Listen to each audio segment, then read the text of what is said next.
नमो नमः मित्रों, संस्कृत जीवन में आप सभी का स्वागत है। तो जो भी मित्र हमारे साथ लाइव जुड़ चुके हैं, सभी लोग वीडियो की लिंक को शेयर कर दीजिए, जिससे कि अधिक से अधिक लोग वीडियो के साथ लाइव जुड़ सकें। तो मित्रों, हम लोग अपनी साहित्य की कक्षा में उपस्थित हैं, जिसमें हम लोग हमारा जो एलटी और पीजीटी में ग्रंथ सम्मिलित है श्रीमद्भगवद गीता, उसके द्वितीय अध्याय सांख्य योग के साथ आप सभी के समक्ष उपस्थित हैं। तो कल की कक्षा में जैसा कि हम लोगों ने हमारे 27 श्लोकों तक अध्ययन कर लिया था, और आज हम 28, 29, 30 और 31वें श्लोक के साथ उपस्थित हैं। तो आज की कक्षा में हम इन श्लोकों का अध्ययन करेंगे। तो जैसा कि हम लोगों ने अभी तक अध्ययन किया है, तो हमने देखा है कि हमारे जो भी श्लोक हैं वह सभी आत्मा के विषय में ज्ञान अर्थात आत्मा से संबंधित हैं, और इन श्लोकों में श्री कृष्ण के द्वारा अर्जुन को ज्ञान दिया जा रहा है, आत्मज्ञान।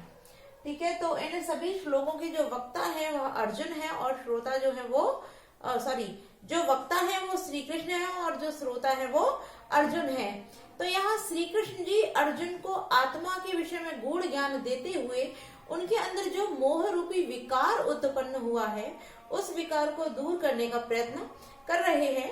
तो यहाँ जो श्री कृष्ण है वो अर्जुन को इस प्रकार से ज्ञान देते हैं ताकि जो अर्जुन विषाद युक्त हो चुके हैं अर्थात मोह युक्त हो चुके हैं, उनका मोह दूर हो जाए और वह युद्ध करने के लिए सज्ज हो जाएं। और इसके साथ साथ वह आत्मा के सूक्ष्म से सूक्ष्म रूप को भी अर्जुन को दिखाना चाहते हैं, अर्थात उनको जो ज्ञान दे रहे हैं वह आत्मा का गूढ़ ज्ञान है, और उस ज्ञान को इस प्रकार प्रदान कर रहे हैं जिससे कि जो अपने धर्म से विमुख होकर अर्जुन ने अपने शस्त्रों को त्याग दिया है, तात्पर्य जो उनका गांडीव था, उन्होंने युद्ध स्थल में जाकर अपने रथ को दोनों सेनाओं के मध्य खड़ा कर लिया था, और जब उन्होंने अपने समान अपने भाई बंधुओं, गुरु और आचार्य इत्यादि को देखा, पितामह आदि को देखा, तो वह मोह और विषाद से युक्त हो गए और उन्होंने अपने गांडीव को त्याग दिया था। तो इस जब उन्होंने अपने गांडीव को त्याग दिया था, तब यहाँ श्री कृष्ण उनके इस व्यवहार को देखकर मानो ऐसा प्रतीत होता है कि वो हंस रहे हैं, और इस प्रकार से वह आत्मज्ञान देना आरंभ करते हैं। तो उसी श्रृंखला में जो हमारा 28वां श्लोक है, यह भी श्री कृष्ण के द्वारा कहा जा रहा है, और इसमें भी आत्मा के विषय में ही ज्ञान दिया जा रहा है। तो यहाँ श्री कृष्ण जी क्या कहते हैं, आइए हम लोग जानते हैं। तो हमारा जो 28वां श्लोक है वह क्या है, अव्यक्तादीनि भूतानि व्यक्त मध्यानि भारता अव्यक्त निधनानि न्येव तत्र का परिवेदना। तो यहाँ श्री कृष्ण जी जैसा कि कहना आरंभ करते हैं, वैसे मुझे उम्मीद है कि आप सभी लोगों के पास जो ग्रंथ है हमारा श्रीमद्भगवद गीता, इसकी बुक होगी, और यदि नहीं है तो उसके लिए मैंने यहाँ बोर्ड पर सारे श्लोकों को लिख रखा है, जिससे कि जिनके पास भी बुक नहीं है वो यहाँ से अध्ययन कर सकते हैं। और हमारे पास एक कमेंट आई थी कि क्या आप जो प्रश्न पत्र आता है उसमें संपूर्ण श्लोक का अर्थ पूछा जाता है। तो संपूर्ण श्लोक का अर्थ तो नहीं पूछा जाता है, किंतु मैं आपको बता दूं, यदि हम लोग मूल पुस्तक का अध्ययन किए रहते हैं, तो क्योंकि जो भी प्रश्न बनते हैं हमारे वो सभी मूल जो हमारा होता है अर्थात जो भी हमारा पाठ्यक्रम है उसके अंतर्गत से ही आते हैं, और यदि हम मूल ग्रंथों का अध्ययन किए रहते हैं तो कोई भी प्रश्न हमारी परीक्षा में हमसे नहीं छूट पाता है। इसलिए हम सभी मूल ग्रंथों का अध्ययन कर रहे हैं। तो इस श्लोक में हमारे जो श्री कृष्ण है वो अर्जुन से कहना चाहते हैं कि अव्यक्त आदि नहीं, अर्थात अव्यक्त होती है आदि मान आरंभ में, भूतानि प्राणियों में, व्यक्त मध्यानि भारता, यहाँ अर्जुन को भारत कह के संबोधित किया है कि हे अर्जुन, हे भरतवंशी भारत। अव्यक्त और व्यक्त हो जाती है मध्यानि माने बीच में, मध्य माने मध्य या बीच में। आगे कहते हैं अव्यक्त निधनानि एव, अव्यक्त निधनानि धन एव। अब यहाँ जो है हमारी यड़ संधि का विधान किया गया है, निधनानि धन एव, तो यहाँ यड़ संधि हो जाती है, और जो ए है वह अर्थात ई को यहाँ या आदेश हो जाता है, तो अव्यक्त निधनानि, और निधन के समय में क्या हो जाती है, अव्यक्त हो जाती है। तत्र उस विषय में, का माने कैसा, परिवेदना माने शोक होता है, अर्थात उसके विषय में क्या शोक करना। तो यहाँ जो श्री कृष्ण जी है वो कहते हैं, हम पुनः हमने एक एक शब्द का अर्थ जान लिया, अब इसका अर्थ देखते हैं हम लोग। तो यहाँ जो श्री कृष्ण जी हैं वो अर्जुन को भारत कह के संबोधित करते हैं कि हे भरतवंशी अर्जुन, अर्थात तो भरत के कुल में जन्म लेने वाले आप भारत की जो भूतानी माने जो प्राणी होते हैं उनके आदि में अर्थात आरंभ में क्या होते हैं, वह जो प्राणी होते हैं वह आदि में कैसे होते हैं, अव्यक्त होते हैं और मध्य में व्यक्त हो जाते हैं। ठीक है, आगे बोलते हैं कि निधन के समय पुनः अव्यक्त हो जाते हैं। कि जो प्राणी होते हैं भूतानी, भूत माने जो प्राणी हैं अर्थात जो सभी प्राणी हैं वह कैसे हो जाते हैं, प्रारंभ में अव्यक्त होते हैं, मध्य में व्यक्त हो जाते हैं और निधन के समय में पुनः अव्यक्त हो जाते हैं। तत्र का परिवेदना, उस विषय में कैसा शोक अर्थात कैसी वेदना। तो कहने का भाव यह है कि जो हमारा शरीर है वह पंच महाभूतों से निर्मित होता है, अर्थात उससे पूर्व भी जो पंच महाभूत हैं वह सभी प्रकृति और पुरुष के संयोग से निर्मित होते हैं। क्योंकि जैसा कि नाम से ही ज्ञात है यहाँ सांख्य योग, तो सांख्य योग के अंतर्गत कुल 25 तत्वों का वर्णन किया गया है जिनसे हमारा संपूर्ण शरीर के साथ साथ जो आत्मा है वह भी उसमें सम्मिलित हो जाती है। तो सबसे पहले होता है पुरुष, फिर प्रकृति, फिर महत, फिर अहंकार, उसके बाद मन और तत्पश्चात 5 ज्ञानेंद्रियां, 5 कर्मेंद्रियां, 5 तन मात्राएं और 5 महाभूत। इस प्रकार से कुल 25 तत्वों के मिलने से हमारा जो शरीर होता है अर्थात हम जो है वह हमारा जो बाहरी शरीर है और आत्मिक शरीर अर्थात हम संपूर्ण रूप में अर्थात हमारी संपूर्ण रचना की जाती है। तो यहाँ यही बताया जा रहा है कि जब प्राणियों की रचना नहीं होती है उससे पहले वह प्राणी कैसे होते हैं, अर्थात प्रकृति और पुरुष के रूप में विद्यमान अपने मूल कारण के रूप में और प्रकृति में विद्यमान रहते हैं। इसलिए वह प्राणी सब कैसे होते हैं, आरंभ में, आदि माने आरंभ में कैसे होते हैं, अव्यक्त होते हैं। क्योंकि प्रत्येक तत्व जो है अपने अपने स्थान पर विद्यमान है, वह सम्मिलित नहीं होता है, इस कारण कैसा हो जाता है, वह अव्यक्त हो जाता है। तत्पश्चात जब मनुष्य जन्म लेता है तब वह मध्यानि, तब अर्थात तब वो मध्य में आ जाता है और जब उसकी रचना होती है तब वो मध्य हो जाता है और पुनः कैसा हो जाता है, वो व्यक्त हो जाता है। अर्थात जब सभी तत्वों से मिलकर के एक व्यक्ति का शरीर निर्मित हो जाता है, जन्म हो जाता है और उस आत्मा को धारण कर लेता है तब वह कैसा हो जाता है, व्यक्त हो जाता है। तत्पश्चात कि निधन के समय में वह कैसा हो जाता है, पुनः अव्यक्त हो जाता है। क्यों? क्योंकि उसके शरीर से ये जो सूक्ष्म आत्मा है वो निकल जाती है और उसके बाद जब शरीर का अंतिम संस्कार कर दिया जाता है तब इसके जो भी तत्व होते हैं वो पुनः अपनी प्रकृति में ही विलीन हो जाते हैं। इस कारण वह निधन के समय पुनः अव्यक्त हो जाता है। तो यहाँ यही सांख्य के तत्व को अर्थात सांख्य को बताते हुए यहाँ श्री कृष्ण कहते हैं कि जब तक मनुष्यों का जो अर्थात जन्म नहीं होता है, उनकी रचना नहीं होती है, तो जो उनका आरंभ होता है उस समय वो अव्यक्त होते हैं। जब उनका सृजन हो जाता है तब वो बीच में व्यक्त हो जाते हैं और पुनः निधन के समय वो अव्यक्त हो जाते हैं। अर्थात पहले प्रकृति के स्वरूप में रहते हैं, अपने मूल स्वरूप में रहते हैं, तत्पश्चात इस शरीर को धारण करते हैं आत्मा और उसके बाद में व्यक्त रूप में आ जाते हैं। निधन के समय आत्मा पुनः इस शरीर को छोड़ करके और यह जो शरीर होता है पुनः अपनी प्रकृति में विलीन हो जाता है, तो यह पुनः कैसा हो जाता है, पुनः अव्यक्त हो जाता है।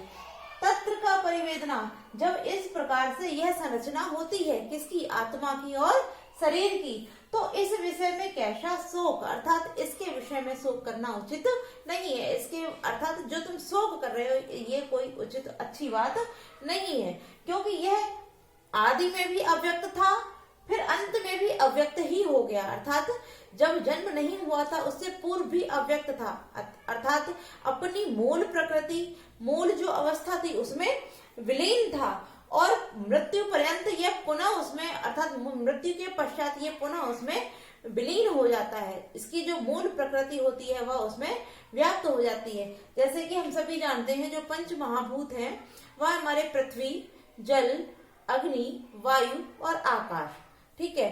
तो इन पांचों तत्वों से निर्मित होता है हमारा शरीर और मृत्यु के पश्चात जब इसका दाह किया जाता है तत्पश्चात इस शरीर के लिए जो भी अंश जिस जिस स्थान से लिया जाता है पुनः उसमें जाकर वह सम्मिलित हो जाता है।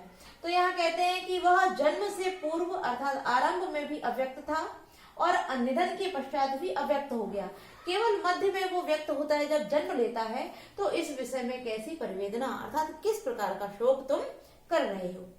ठीक है, तो आगे हम लोग अपने अगले श्लोक की तरफ बढ़ते हैं। यहाँ श्री कृष्ण जी कहते हैं कि आश्चर्यवत पश्यति कश्चिदेनम आश्चर्यवद्वति तथैव च अन्य आश्चर्यवचनेन मन्य शृणोति श्रुत्वा अप्येन वेदम न चैव कश्चिता।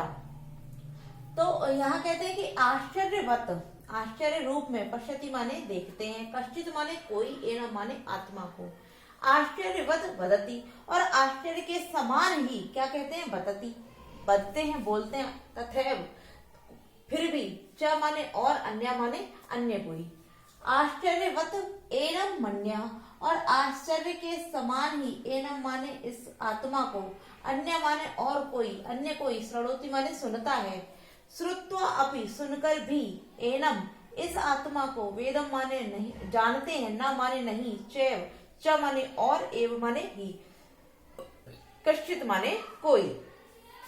तो यहाँ श्री कृष्ण जी आत्मा के विषय में पुनः कहते हुए कह रहे हैं कि हे अर्जुन, कश्चित माने कोई, एनम माने इस आत्मा को, आश्चर्यवत पश्यति आश्चर्य के रूप में इसको क्या करता है, देखता है, पश्यति माने देखता है, च अन्य और अन्य कोई क्या करता है, आश्चर्यवत वदति और अन्य कोई आश्चर्य के समान ही इसको बोलता है, अन्य कोई क्या करता है, आश्चर्यवत एनम इस आत्मा को अन्य कोई आश्चर्य के समान सुनता है, चैव और फिर भी, कश्चित माने कोई, श्रुत्वा अपि सुनकर भी, एनम माने इस आत्मा को, न माने नहीं, वेदा माने जान पाता है, किंतु कोई क्या करता है, इस आत्मा को सुनकर भी नहीं जान पाता है। कहने का भाव यह है, कोई परम ज्ञानी ही ऐसा व्यक्ति होता है जो अपने अंतःकरण में जाकर अपनी आत्मा का दर्शन कर पाता है, क्योंकि आत्मा सभी शरीरों में विद्यमान है, किंतु आत्मा जो है इतनी सूक्ष्म है अर्थात इतनी दिव्य है कि प्रत्येक मनुष्य इस आत्मा का दर्शन नहीं कर पाता है। तो यहाँ श्री कृष्ण जी कहते हैं कि कोई एक ही विरला ऐसा होता है, अर्थात कोई विरले ही ऐसे होते हैं जो अपने अंतःकरण में इस आत्मा का आश्चर्य रूप में दर्शन कर पाते हैं।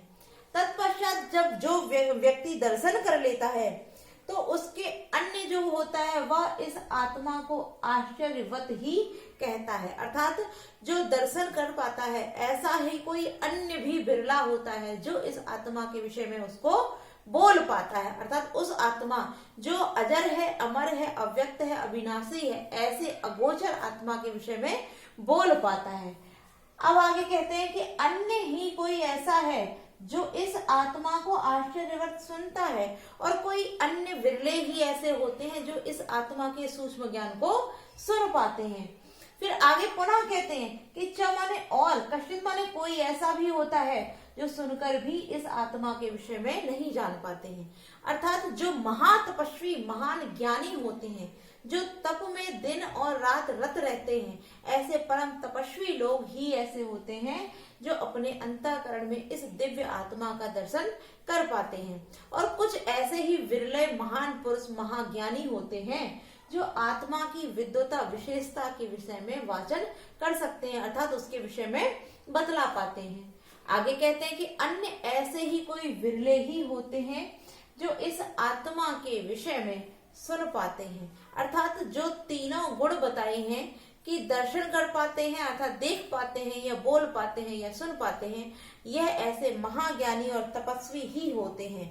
अब यहाँ जो कहा गया है कि बोल पाते हैं, तो जैसे हम लोग जानते हैं कि यम ने नचिकेता को आत्मज्ञान दिया था, तो यम देव ने जब आत्मज्ञान दिया था नचिकेता को, तो जहाँ कौन, वह यमदेव विरले ही हैं, अर्थात प्रत्येक मनुष्य आत्मा का ज्ञान नहीं रखता है।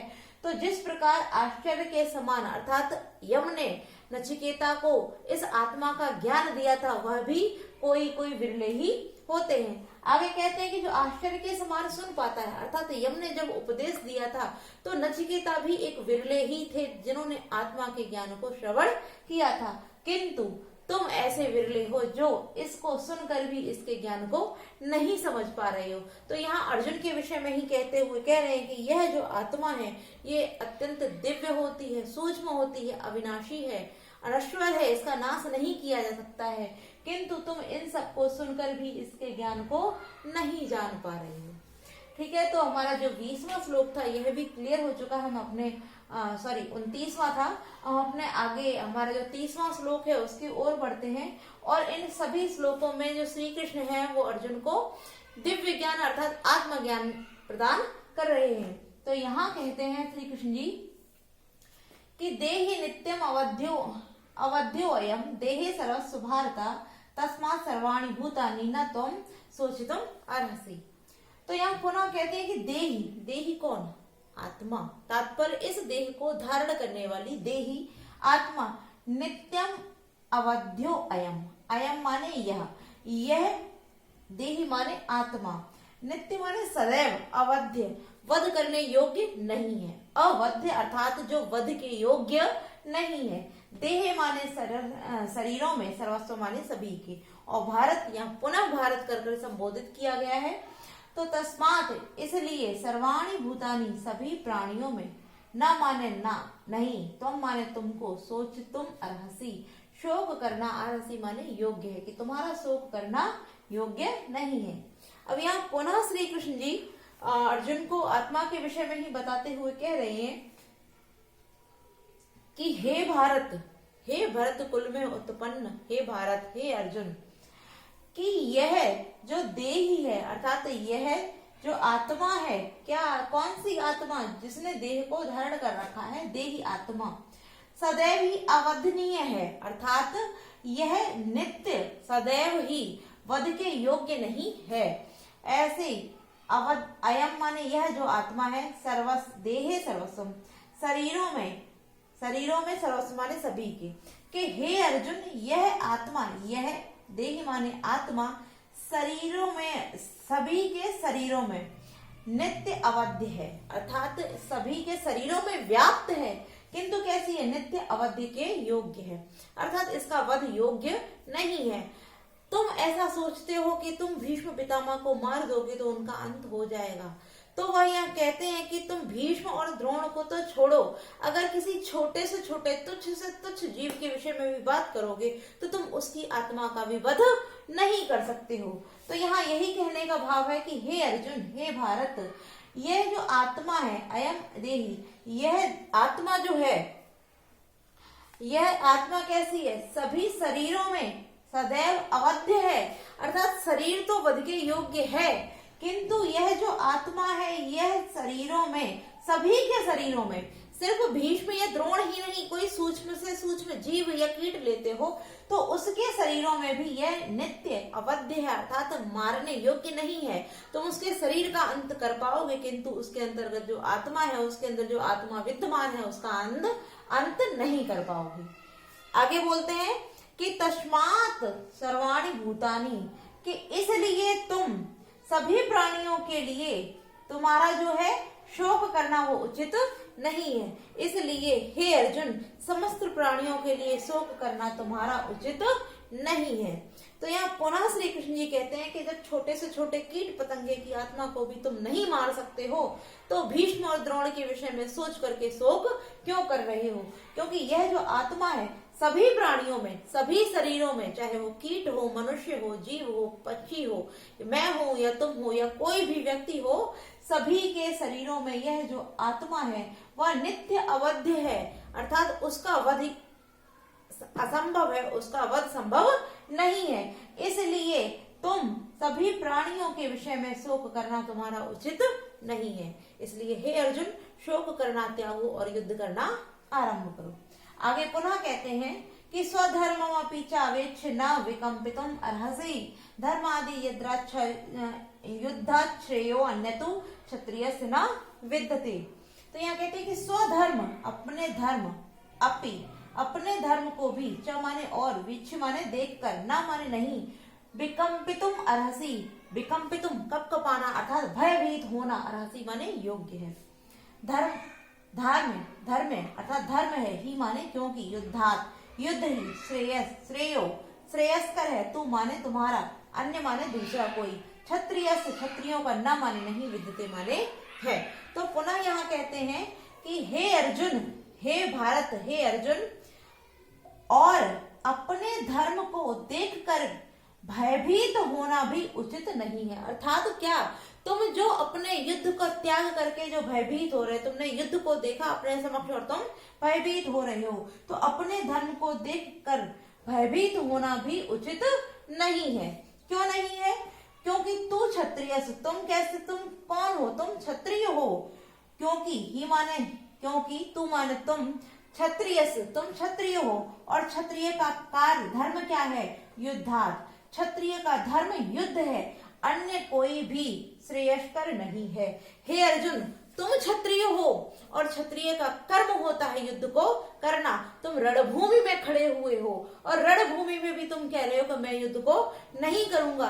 तो अपने धर्म को देखकर, अर्थात अपने कर्तव्य को देखकर जो भयभीत हो जाता है, जो डर जाता है, वह भी उचित नहीं है। उसको देखकर जो कंपित हो गया, अर्थात भयभीत हो गया, वह भी क्या नहीं है? उचित नहीं है। किसको? अपने धर्म को देखकर भी जो तुम भयभीत हो रहे हो, यह भी तुम्हारे लिए योग्य या उचित नहीं है। क्यों नहीं है? क्योंकि तुम क्षत्रिय हो। ही माने क्योंकि तुम क्षत्रिय हो और क्षत्रिय का धर्म होता है युद्ध करना, अन्य इससे बढ़कर श्रेयस्कर कोई भी कार्य नहीं होता है। अर्थात जिसका जो कार्य है उस मनुष्य को वही कार्य करना चाहिए। यदि अपने कार्य को देखकर तुम भयभीत हो रहे हो और अपने अस्त्रों का शस्त्रों का त्याग कर रहे हो, तो यह तुम्हारे लिए उचित नहीं है। क्यों नहीं उचित है? क्योंकि तुमने क्षत्रिय वंश में जन्म लिया है और प्रत्येक क्षत्रिय का धर्म होता है अपने कर्तव्य का पालन करना, अर्थात अपनी मातृभूमि की रक्षा करना। तो तुम जब क्षत्रिय हो तो तुम्हारा कर्तव्य है कि तुम युद्ध करो, फिर सामने तुम्हारा शत्रु है या मित्र, इसका भेद त्यागो और तुम अपने कर्म के लिए, अपने धर्म के लिए सज्ज हो जाओ, क्योंकि तुम्हारा इसके अतिरिक्त अन्य कोई भी श्रेयस्कर कार्य नहीं है। तो यहाँ बार बार अर्जुन को प्रेरित करते हुए, अर्थात उनके अंदर उस वीरता और पराक्रम को पुनः भरने के लिए श्री कृष्ण जी आत्मज्ञान देते हुए साथ साथ उनके क्षत्रिय धर्म का भी उनको स्मरण कराते हैं और बार बार उनको प्रेरित करते हैं कि हे अर्जुन, तुम क्षत्रिय हो, तुम्हारा कर्तव्य है देश की रक्षा करना, मातृभूमि की रक्षा करना। इस युद्ध को तुम धर्म के लिए लड़ रहे हो। यह जो युद्ध है वो तुम्हारी खेल या क्रीड़ा के लिए नहीं है। यह जो युद्ध है वो धर्म युद्ध है और इस धर्म युद्ध को तुमको करना चाहिए। तो मित्रों, हम लोगों ने हमारी कक्षा में 28, 29, 30 और 31 सभी श्लोकों का अध्ययन कर लिया है। तो आज के लिए हम इतना ही रखेंगे। कल की कक्षा में इससे आगे के श्लोकों के साथ आप सभी के समक्ष उपस्थित होंगी। आप सभी को वीडियो अच्छी लगी हो तो वीडियो को लाइक अवश्य कीजिए। आज के लिए इतना ही मित्रों, नमो नमः।